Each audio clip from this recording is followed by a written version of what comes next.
ناظرین، آج ہم یہ بات کریں گے کہ ہمیں کیا ایسے کام کرنے ہیں کہ ہماری اولاد خود غرض اور مطلبی نہ ہو، اور ہمیں ایسے کیا کام کرنے ہیں کہ لوگ ہم سے واقعی میں محبت کریں۔ پہلی خوبی جو سب سے امپورٹنٹ ہے، ہمیں یہ دیکھنا ہے کہیں ہم خود تو خود غرضی کا شکار نہیں ہیں۔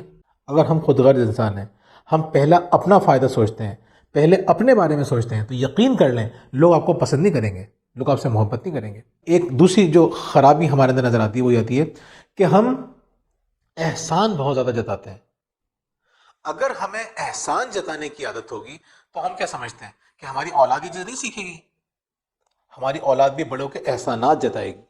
ناظرین، خود غرض لوگوں کی ایک یہ بھی بات ہوتی ہے کہ وہ خاندان میں یا جہاں پہ وہ کام کرتے ہیں یا دوستوں میں ان لوگوں سے تعلقات بنانے کی کوشش کرتے ہیں جو با اثر ہوتے ہیں، جن کا اثر و رسوخ ہوتا ہے۔ بہت بری عادت ہے، بچے اگر آپ کو اس طرح سے کرتے ہوئے دیکھیں گے تو وہ بھی یہی کریں گے۔